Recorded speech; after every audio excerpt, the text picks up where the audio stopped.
Let's watch this video.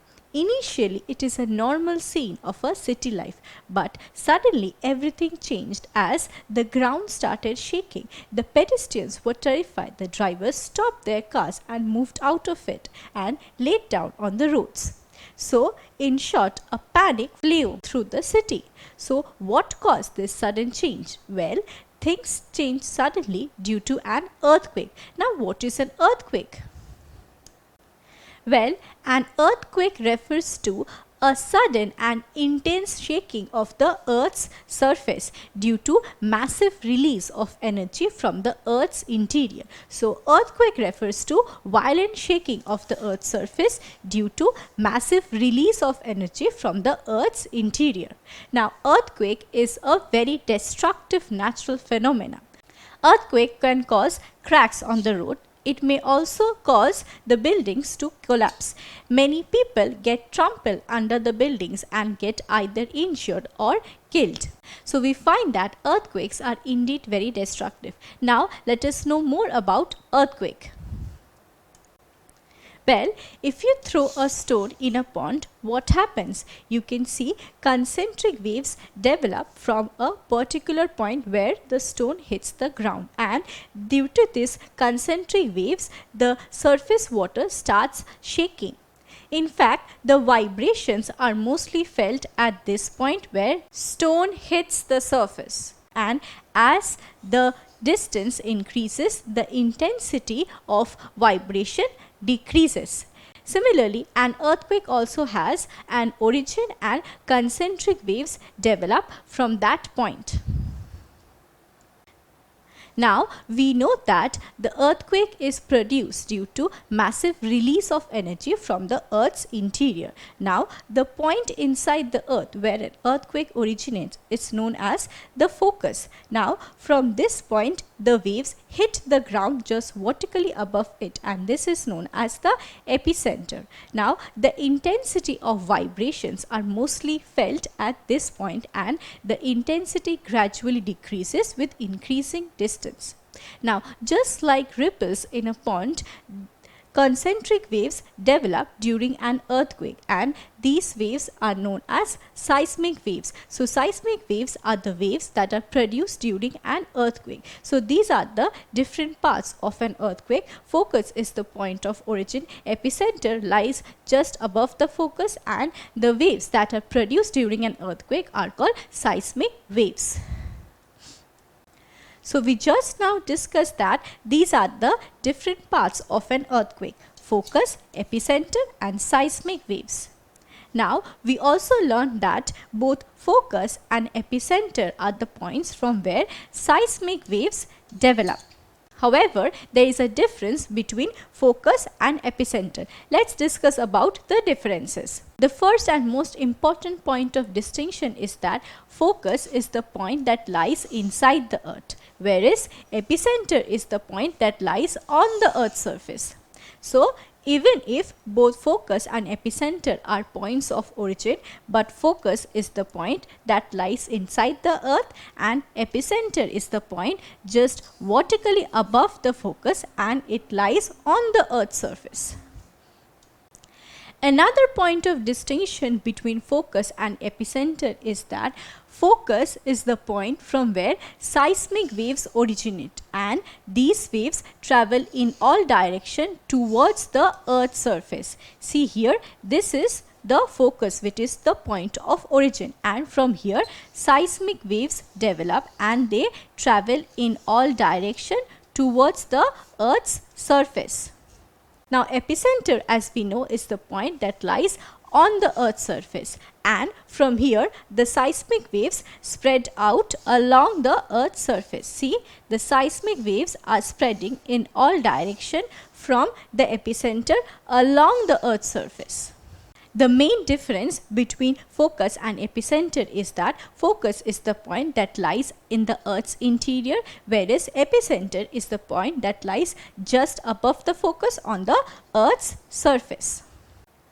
Now, apart from focus and epicenter, seismic waves are also important parts of an earthquake. Seismic waves are the waves of energy that are produced during an earthquake, and these seismic waves are of various types. So now let us discuss about the different types of seismic waves. Well, I hope most of you have played with this object, that is Slinky, in your childhood. Now, have you ever noticed how this object moves? Well, as you move this object, the waves produced in a Slinky moves back and forth along this object. Now, some seismic waves that are produced during an earthquake moves in the similar manner. Let's find out about them. Now, the type of seismic waves that moves in a similar manner to the Slinky waves are P waves. Now, P waves are the first type of waves that are produced during an earthquake, and hence they are also known as primary waves. Now, as we can see here, these waves move back and forth along the object, and they cause the ground either to expand or compress. So, this is the movement of primary waves, and here we can see that the particles of the wave move parallel to the direction of wave. See, the wave is moving in this direction and the particles of the waves are also moving in this direction. So, the particles of the waves move parallel to the direction of waves, and hence P waves are also known as longitudinal waves. Now, another type of seismic waves are S waves. They are the second type of waves that are produced during an earthquake after the primary waves. So, they are also known as secondary waves. Now, secondary waves moves up and down along the medium, as we can see here. So, we can see that the particles of secondary waves move up or down, and this is the direction of the wave. So, the particles of the secondary waves move parallel to the direction of the wave. That is, they either move up or they move down. So, they are in a perpendicular direction to the direction of the wave, and thus secondary waves are also known as transverse waves. So, we discussed about two types of seismic waves, that is primary waves or P waves and S waves or secondary waves. Now, both primary waves and secondary waves are body waves, that is, they originate and travel inside the Earth's interior. Now, apart from body waves that originate and travel in the Earth's interior, there are some waves that originate at the epicenter and travel along the Earth's surface, and these waves are known as surface waves or L waves.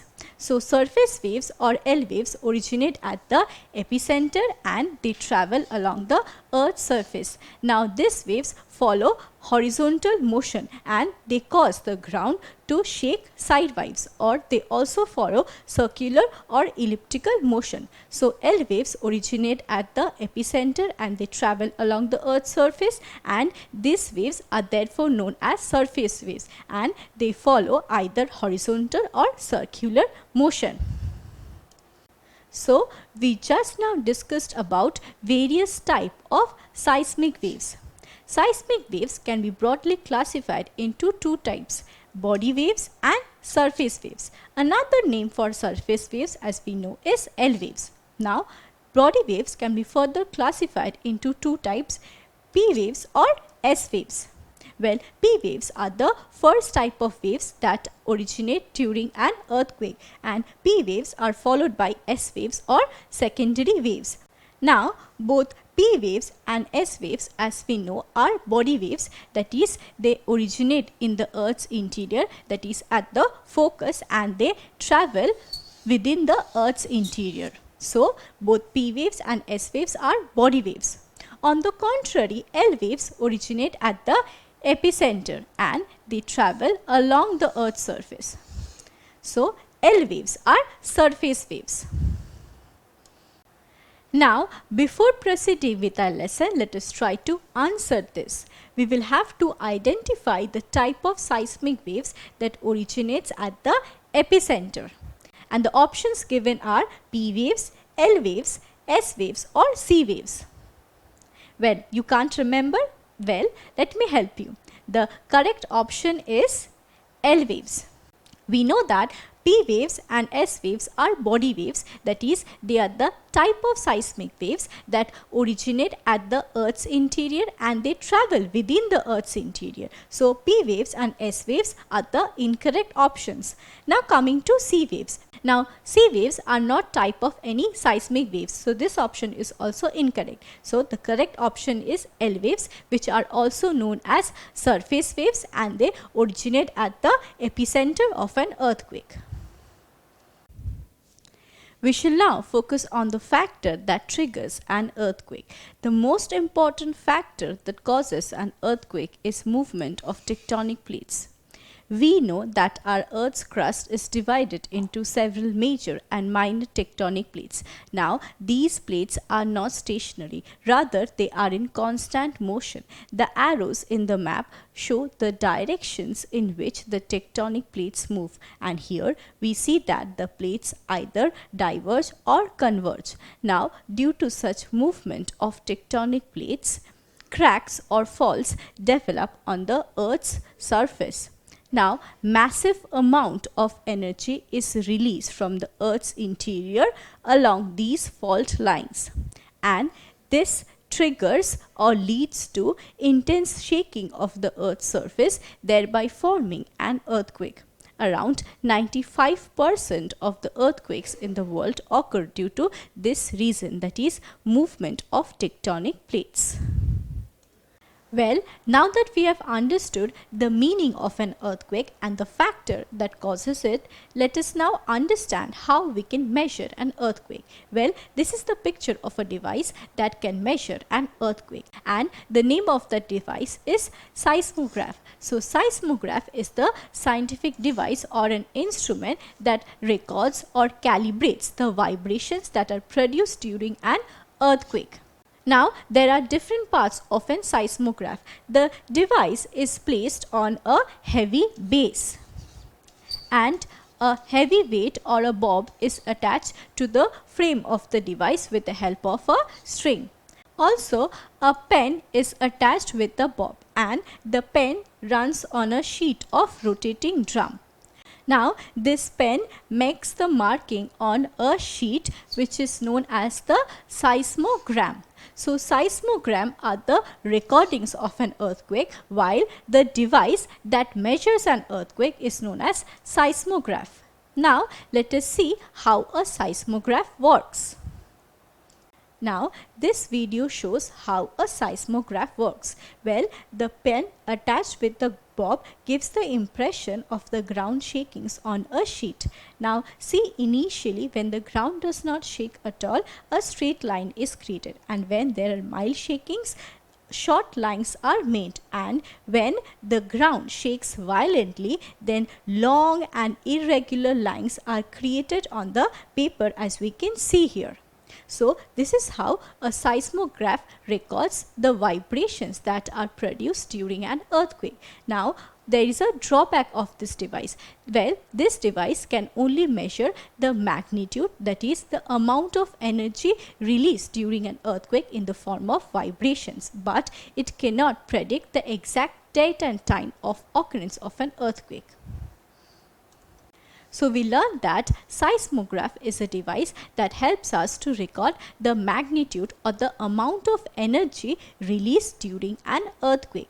Now, over the years, earthquakes of varying magnitudes have been recorded and they have been listed here. So, this chart displays earthquakes of varying magnitudes and their corresponding effects. Now, an earthquake of magnitude 0 is not considered as an earthquake at all, as it is hardly felt. Whereas an earthquake of magnitude 1 to 3 is least effective, as during this earthquake weak tremors are felt by some people, especially the ones at the upper floors. and also we do not observe any significant damage of life and property during an earthquake of magnitude 3 to 1. Now moving on to the second one, an earthquake of magnitude 4 through 5 is effective. It causes mild tremors. The people move here and there out of panic. And we have also some incidents of fallen plasters. Heavy and unstable objects fall down and the people are quite terrified. However, no significant damage to life and property is caused during such an earthquake. Now moving on to the third one, an earthquake of magnitude 6 to 7 is quite effective. It causes strong tremors that are felt by all. Also, this type of earthquake causes significant damage to life and property. Poorly constructed buildings may collapse totally. Even cracks may develop on the walls of well-built buildings. Also, people find it difficult to stand without holding on to something. Thus, we find that earthquake of magnitude 6 to 7 are quite effective. Now, moving on to the last one. An earthquake of magnitude 8 to 9 are very disastrous. It causes severe tremors and they even cause catastrophic damage to life and property. The buildings collapse totally and even it also causes mass death among the citizens. Thus, we find that earthquakes of higher magnitudes are quite disastrous. So we know that seismograph is a scientific device that helps us to record an earthquake, but there is no scientific device that helps us to predict an earthquake. However, we can predict an earthquake by studying the animal behavior. Yes, you heard me right. Animals are very smart and they can detect sounds and vibrations of very low frequencies that always remain undetected by us, that is by human beings. So, when animals sense any danger, they behave abnormally. For instance, the snakes move out of their holes and come up to the surface. Also, the dogs at the street howl or bark madly at nothing and run haphazardly. Also, the fishes in the pond get agitated. So, if human beings can interpret these signals of the animals correctly, then they can take appropriate measures before this impending disaster is caused. So, what are the safety measures we can take during an earthquake? Well, during an earthquake, the safest place is an open ground away from buildings. So, during an earthquake, we have to stay in an open space away from buildings till the vibrations stop. Also, if you are indoor, then you must lock the gas cylinders. You must switch off the main meter to avoid any fire emergencies. Also, you should take shelter under a table or a desk and cover your head if you cannot run out of your buildings. So, these are some of the precautionary measures we can take during an earthquake. So, in today's lesson, we discussed in details about an earthquake. An earthquake refers to violent shaking of the Earth's surface due to massive release of energy from the Earth's interior. Then we also discussed about some important parts of an earthquake, and they are focus, epicenter and seismic waves. And we also discussed about different types of seismic waves. They are P waves, S waves and L waves.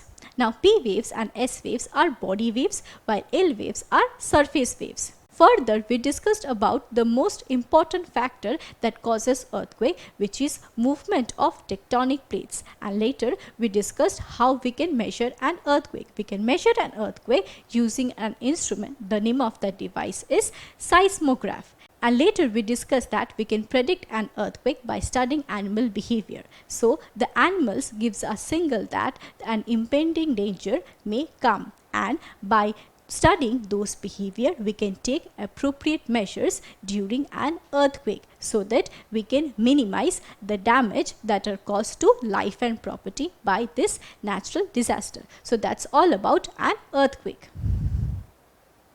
Don't forget to subscribe to our channel and hit the bell icon. You can also register for free at deltastep.com or download the DeltaStep app to learn one-to-one with our amazing teachers or to get access to our 5,000 amazing videos as per your school syllabus. Master each topic with our adaptive practice technology. Get million plus questions with step-by-step solutions and unlimited mock tests. Get all your doubt resolved instantly. Learn via games and win amazing prizes like PlayStations and iPads. So at DeltaStep, learning is not just fun and easy, but it's rewarding too. So register for free now.